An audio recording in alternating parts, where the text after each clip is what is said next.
Hi there, welcome to the archives. So, happy Family Day, Canada. Do Americans have a holiday today?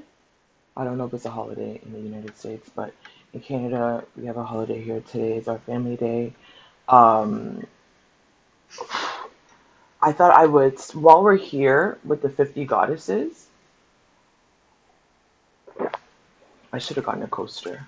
Um, while we're on the 50 goddesses, I thought that I would continue with one that is actually also very coded as black and actually is not within the African pantheon or African spiritual religious system.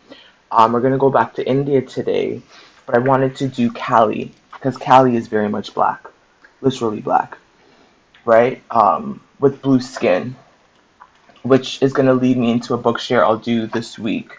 Um, So I wanted to talk about Cali, but Cali's remind and the blue and the black also reminds me of Imani Perry's Black and Blues, how a color tells the story of my people. So I just started reading this. Um, I'm gonna do a book share on this, but as I do Cali, I'm also thinking about the connections between blackness and blue. Okay, because you'll see it here. So we're going back to goddess, 50 goddesses, spirits, and saints and other female figures who have shaped belief. It is written by Dr. Janina Ramirez and it's illustrated by Sarah Walsh in collaboration with the British Museum.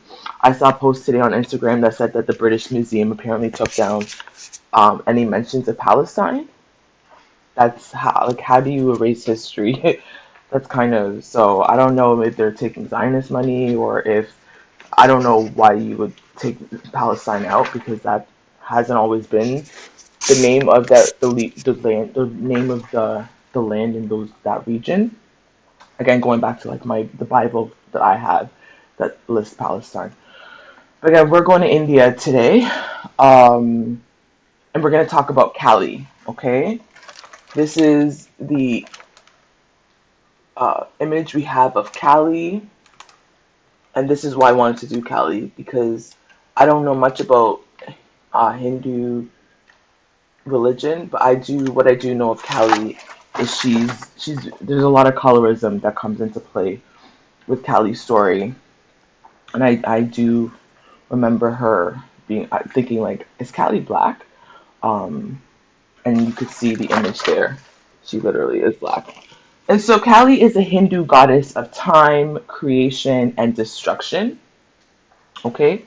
Um, Kali is known by many names, is what the book says here, including She Who Is Death and the origin of and devourer of all things. She's also known as the force of time. Kali is a warrior, and it says that she's happiest on the battlefields. She carries multiple fearsome weapons. She beheads demons. We saw in yesterday's episode, it was Medusa, right? Medusa was the demon, quote unquote, that was beheaded, while Kali beheads demons. And Kali defeats the forces of chaos. And so Hindus believe that the universe is created over and over again.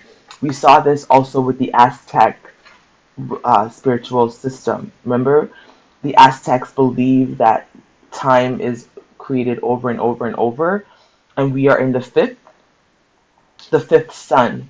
Remember, so very similar to the Aztec um, system that says that humans live in the age where time is created over and over, and right now we are in the fifth sun.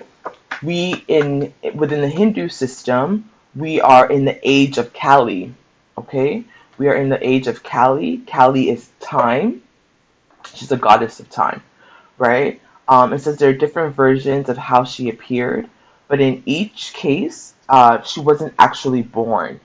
So Kali is very similar as a lot of some of these, right? We also did Athena. Athena was said to have come out of something fully formed. Same with Venus, apparently. Remember, Venus came out of, I don't remember Venus's, the waters. Um, Durga came out of somebody's head. Kali came out of the forehead of Durga, warrior Durga. Okay? It says that she bursts out of the forehead of the warrior goddess Durga. So we see that, right? We did in Medusa's, her son was fully formed, burst out of her neck. So this theme that they're not adults per se because they're not humans, right? They're gods. But that creation comes out of something previously fully formed out of their body, right? Again, it's not just within the Hindus. We've seen that multiple times. Did Juno? Did the same thing happen with Juno? For sure, Athena burst out of her mom's body. Um, Venus emerged from the flesh, remember? So it's a theme, is what I wanted to say. Similar with the Hindus. Um, Somebody said that it's not Hindus, it's Hindustan, and then somebody else said that I was conservative. So again, I'm just reading this book and learning, and this is just an introduction to those who want to learn about world religions, right? I urge you to continue learning outside of this if you are interested, right? At a later date, I will probably revisit some of this. But to me, this is just an introduction. I just want to see, wow, 50 goddesses. Okay, what do other cultures have to say about spirituality and religion? And so, Kali, one story says that she was fighting two terrible demons, Chanda and Munda, and she rode into a battle on a lion. Durga became so angry with the demons that her uncontrollable rage exploded out of her forehead in the form of a thick, terrifying black figure. This was Kali. So that's how Kali is said to have come.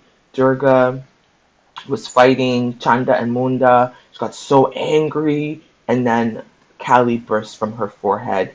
And again, I bring up colorism because it says it's a terrifying black figure, right? This idea that blackness is scary and terrifying.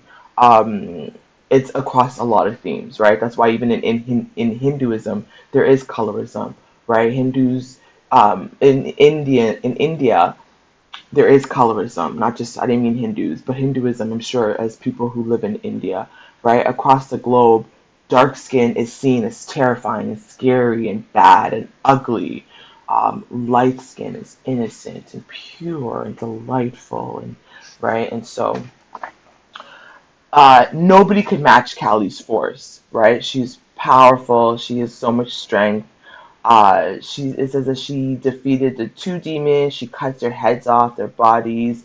She delivered several heads to Durga and won battle. Excuse me. So she's really, really strong, right? Again, this is like this idea that folks outside Western ways of being, women are really powerful figures, right? They are warriors. They are the ones that are saving us from demons, so on and so forth. And so it says, in another tale, the gods and the goddesses were fighting another dangerous enemy named Raktabija. Raktabija, is that how you say it? They were losing, the gods and the goddesses were losing. Victory seemed impossible because with every single tear, every single drop of Raktabija's blood, anytime it touched the ground, another warrior emerged, right? So they just were like, we're losing this battle. We are losing this battle. Well, not all hope was lost, right? Here comes Kali, the destroyer of evil. She appeared on the battlefield. She springs out her huge red tongue, right? You can see the red tongue there. Um, and and so it caught the drops of blood before it hit the earth. So Callie's tongue caught all of the blood. Remember, the blood, once it touched the earth, it created a new warrior. And so she refused to let it touch the ground to create new warriors. And so She gobbled up his army and the demons, and she was so excited. She danced uncontrollably and to celebrate. And in this way, she's connected with death and destruction, but also she represents life and love. Um, Kali has an important relationship with God Shiva. It says here that he's really calm and she's the one that's like the storm, right? So I've been seeing a lot of people be like, oh, opposites attract. I think with Meg Thee Stallion's birthday was yesterday, and her partner Clay's birthday was earlier. They're both Aquarius. And so I've been seeing a lot of the comments are like, oh, opposites attract, right? This idea that like the feminine is energetic, passionate, wild one, and the masculine is a calm, rational, right? So women, passion, illogical, emotional, masculine, logical, calm, grounded. So it says here that she is wild, passionate. It says Kali represents the female energies that move the universe, which is known as the Shakti. And she was dancing so excitedly that she almost killed Shiva by stomping on his chest until he managed to calm her down. So one cannot exist without the other. It says together they show the important relationship between energetic action and gentle thought that is needed to keep balance in the universe. So Kali and Shiva apparently are one cannot exist without the other, is what the book says here. Like the complicated world she represents, Kali is a beautiful, kind side, but also dangerous and destructive side. Okay? She has black skin, which is sometimes shown as blue, and four arms holding weapons and the heads of those she has defeated. She is often naked or dressed in a skirt made from human arms. She wears a necklace of skulls, which represent all of the things that Kali has destroyed on her quest to reach her highest spiritual state. And they are not just heads of people she has killed in battle, they are signs that she has moved to a deeper understanding of life. It says Kali is one of the most important Hindu goddesses because she is seen as the mother of the universe, the never-ending cycle of time, life, death, and all that is wonderful and terrifying about it. So I thought I would do, even though this is from the Hindu and the Indian genealogy lineage, Kali, because she has black skin that is so black that it's said to be blue, I thought I would do her during Black History Month. Um, Again, this idea that she was so terrifying because she also, not only because of her strength, but also because she had black skin. And I really like the connection of like black skin with power and strength and beauty, but also destruction, right? The one that's killing the demons, and is keeping kind of score around her neck and her waist. So this is Kali, the Hindu goddess of time. Okay, so this week I'm going to do a book share on Imani Perry's book Black and Blues, but I've just been thinking about I love blue over here, as you can, my mug is blue, thinking a lot about blue and black, and Kali reminds me of the connection between blue and black. Okay, so happy Family Day, happy Monday. I hope you have a good week. It's Ramadan season for Muslim folks. Something is going on with the eclipse season. Apparently, I don't know, but there's a lot going on right now. So I hope you're staying grounded. And until next time, in solidarity.